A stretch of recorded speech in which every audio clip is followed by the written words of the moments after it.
longevity advocates. Like, I'm just every time I see these kind of meetings with longevity people giving these longevity talks, and then people in the audience sort of talk about, ask them questions and stuff like that. Every one of them they're all about like 50 years old, 40 years old, John, 60 years old. They're all can I say something to what? Can I jump in and just to say something in respect of this? I just wanted to jump in real quick. Okay. I like Brian Johnson a lot, and however, I like him for reasons that a lot of other people don't. And I find that, like all of us, he's a very flawed person, and he is just a marketing image. Like, that's really what he is. That's what we know him as, and he's not a person. He's just an image. And yet, if you want to pick on the negative sides of what he does, people just don't. They just don't pay attention to what's meaningfully negative. There's the obvious negative. He gave an interview recently, like literally like this week, or it's like last week, and someone is asking him just in a casual interview, like, "Oh, who's the oldest person in the world ever?" And it's like, "That's Jean Colomet. She lives at 127. She's French." And then he goes, "Oh, you think you'll live longer than her?"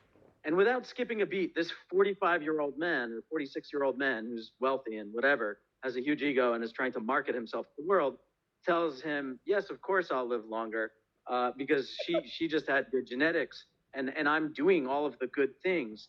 And I couldn't think of anything more like smug. I was like, wow, like he just revealed in a very casual way. The interview wasn't censored, and I'm like, this person like has an undying ideological faith in their own, control over everything, which is like a fascistic impulse, in the sense of like, wow, you think this woman didn't do anything to live to 127?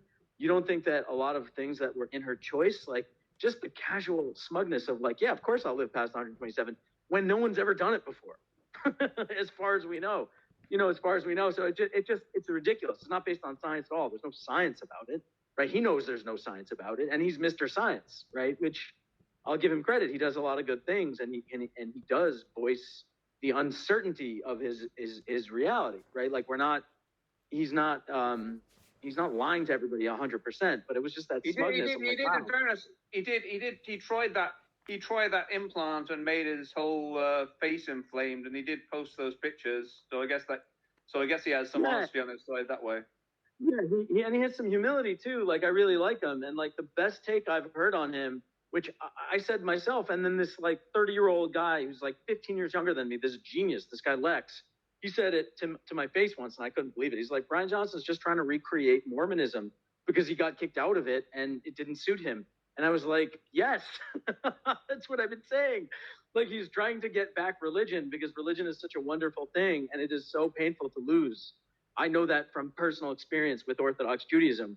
When you cannot take a religion because it's too filled with things that disagree with you, and for a personal level, it's a very painful process. So Brian Johnson went through that, and I feel like I empathize.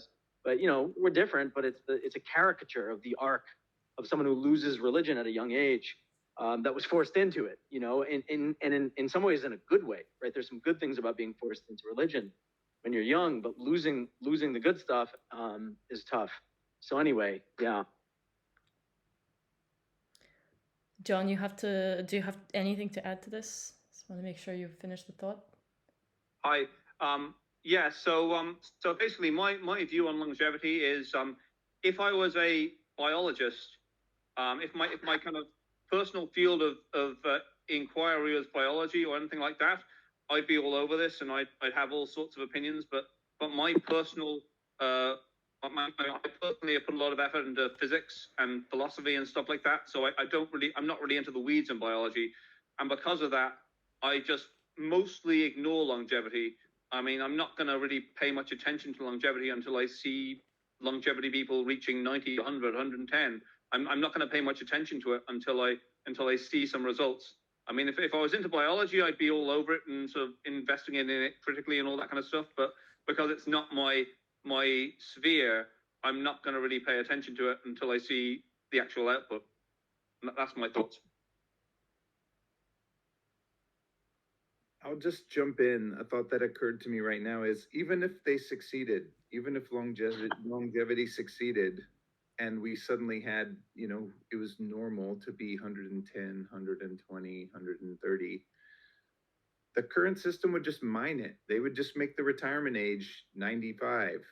And, you know, you would just like be forced to work and support and like feed this war machine system for longer. It's not really an answer, even if you could live longer, even if they had their dream and you had like a high quality of life all the way until you were, uh, you know, 150. They'll just change they'll just capture, require people to dedicate more of their time to supporting the existing system. If I might jump in there, I think Norbert, that's a good point. And at the same time, I think that luckily there's several things happening at the same time. It's not just the longevity movement and the people that are pushing in that direction. And I do believe that we're going to see more and more. I mean, the life expectancy a few hundred years ago was ridiculously low versus today. So we are making progress in that direction. Even if we're not quite seeing the 200s yet, like there's no reason why humans have to have planned obsolescence. We can regenerate and renew. And at the same time, I think this proves the point in terms of we need to regenerate and renew also our corporate and social structures to match that sort of shift in consciousness, that evolution that we're seeing on all fronts. This is something that I picked from Huxley, and I really am attached to it. You just don't try one solution at a time. Try all solutions. Like when you're trying to solve a problem, like throw everything you can from all angles and sort of like, you know, all efforts, and they put it all in at the same time, because this is how you transform it. Sort of like that super concentrated presence by different people from different angles, from different, yeah. So John, thank you for saying, it's like, you know, my specialty is physics. This is what I'm